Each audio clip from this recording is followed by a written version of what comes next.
Hey everyone, welcome back. Sorry it's been a long time since I made a video, but I'm pretty excited.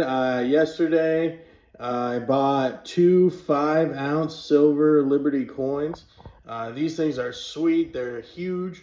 They're the biggest silver coins I've ever bought, and I'm pretty excited about them. I just wanted to show them to you. Obviously, they look amazing. You know, the Liberty is my favorite coin, and so this is the front side and this is the back side. Got the buffalo on the back. So these were really cool. I went into the coin shop not really sure what I was gonna buy, but when I saw these in the 5-ounce section, they weren't charging any more for these than just the generic 5-ounce bars.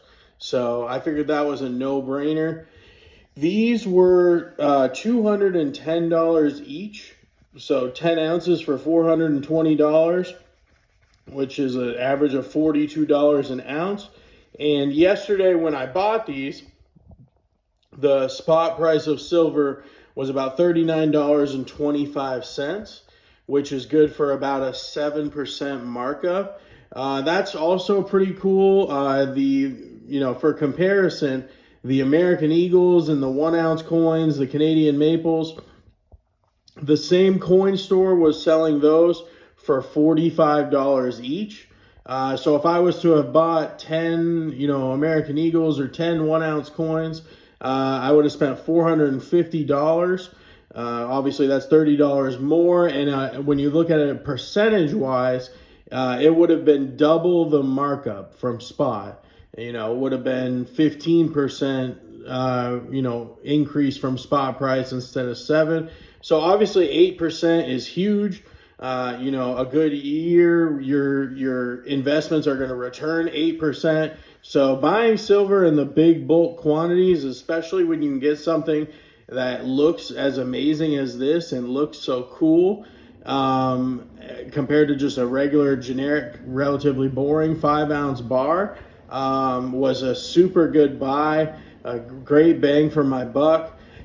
Since the last time I did a video, which was a long time ago, gold and silver are, going crazy.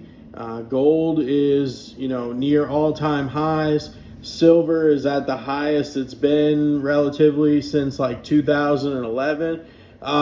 So yeah, I'm getting a little too heavy in silver. I probably should be buying gold next time I make a purchase, but I couldn't pass these up. And also, it's just tough saving up enough money for a 1/2 ounce of gold. I actually considered going to the store and buying 1/10 ounce of gold. That was kind of what I was thinking when I went to the store. But the only problem is the 10th ounce gold coins, they have such a huge markup on the spot price. I think it was right around it was over $400 for a 10th ounce of gold, which is, 15 plus, almost even 20% markup from the spot price of gold. And so even though, I love gold, gold's my favorite, I really think I need to wait until I'm in a spot where I can buy at least a 1/2 ounce of gold for it to make sense. And I just felt like these were so cool looking, and a better bang for the buck that I couldn't pass it up. Interestingly enough, it seems weird making a big silver purchase when silver's so high. But again, I'm in it for the long term.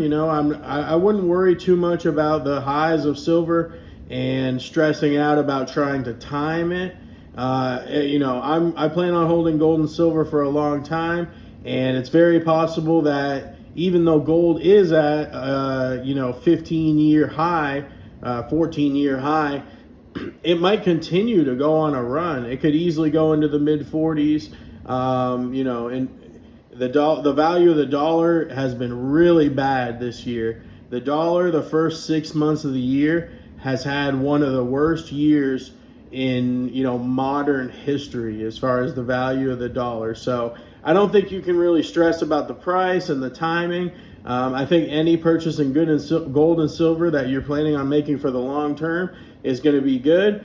and really focus on the premiums, because that can make a huge difference. If you're getting your gold and your silver at 7, 8, 10% premium as opposed to 15, 20% premium, if you're buying over and over and over and over again, someday that's going to make a huge difference in the value of what you own. So, don't sleep on that. Make sure you crunch the numbers. And I hope everyone's doing well. Let me know in the comments what you guys think of these super cool coins. Let me know what you think is ahead for gold and silver. And thanks for watching.